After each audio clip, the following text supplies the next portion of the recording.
چند روز قبل تھانہ شاہ لطیف کی حدود قائد آباد میں جرگے کے دوران فائرنگ سے 3 افراد زخمی اور ایک نوجوان جاں بحق ہو گیا تھا۔ کیا معاملہ جرگے کا تھا یا حقیقت کچھ اور ہے؟ K21 نیوز کی ٹیم نے عوام کو حقائق بتانے کے لیے متاثرہ جگہ کا دورہ کر کے حقائق جاننے کی کوشش کی ہے۔ اسی حوالے سے مزید دیکھتے ہیں علی بلیری کی اس رپورٹ میں۔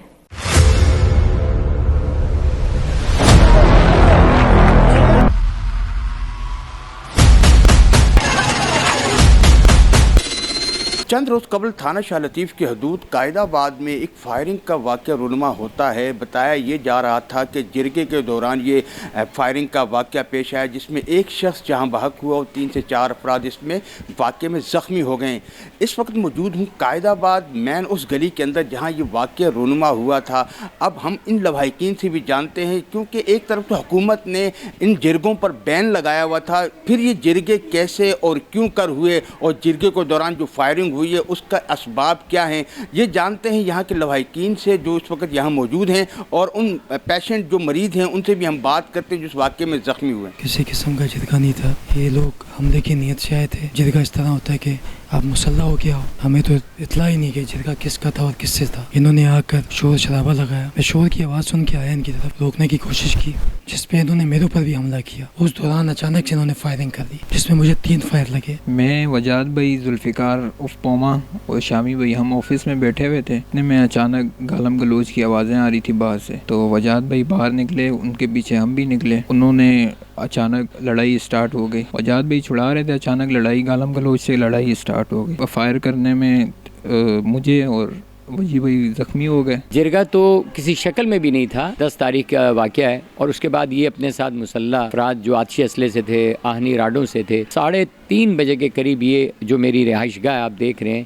یہاں پر میرا بھتیجا بیٹھا ہوا تھا۔ جب میں غفیر جو ایک جتھے کی شکل میں، وہ لوگ ہمارے گھر کے سامنے آ کے وہ کھڑے ہو گئے اور گالم گلوچ کرنا شروع کر دی۔ یہ آپ جو 20-22 افراد اور اس طرح راڈوں سے اور اسلحے سے لے کے آئیں، یہ طریقہ نہیں ہے۔ بس اسی میں ان کی تلخ کلامی ہوئی اور پھر اس کے فوری بعد انہوں نے فائرنگ شروع کر دی۔ مطالبہ تو یہی ہے کہ اس کیس کے اندر اس کی شفاف طریقے سے جو ہے اس کی انویسٹیگیشن ہونی چاہیے، اور یہ ملزمان جو اس واقعے کے مرتکب ہیں تو ان کو کیفر کردار تک پہنچا جائے۔ واضح طور پر دیکھا جا رہا ہے کہ وہ جو کچھ لوگ ہیں، وہ ہاتھوں میں ان کے ڈنڈے ہیں، ویپنز ہیں، وہ ان کے ساتھ لیس ہو کر آئے اور انہوں نے اچانک دھاوا بول دیا، اور اس میں ایک لڑکا جو ذوالفقار تھا شہید ہو گیا، بلکہ ساجد اور وجاہت اور 2-3 لڑکے اور تھے وہ زخمی ہو گئے۔ یہ ایک ہفتے سے پولیس کے ساتھ ہیں، جا رہے ہیں کوٹوں میں بھی جا رہے ہیں، تھانے میں بھی جا رہے ہیں۔ حالانکہ پرسوں ہم نے ایویڈنس دی ہے، تصویریں دی، سب کچھ کیا، کوئی معاملہ چل رہا ہے کہ جو ہماری سنائی نہیں ہو رہی۔ یہ تو جتے کے صورت میں آئے اور انہوں نے فائرنگ کر دی، ڈنڈوں کا استعمال کر دیا۔ اس کی ویڈیو موجود ہے، اس کے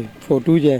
شفاف انکوائری تو نہیں ہو رہی ہے کہ پولیس نے کی جو ہے جانبداری کر رہی ہے، کیونکہ جو ان کے بیانات یا وہ آئے ویپن کا برآمد نہ ہونا، اس کی ہم نے تصویریں بھی انہیں دی۔ پھر جو ہماری FIR کاٹی گئی وہ بھی، یعنی اس میں کافی ویک پوائنٹ چھوڑ دیے گئے ہیں، تو پولیس نے پیسہ کھایا ہوا ہے اس معاملے میں۔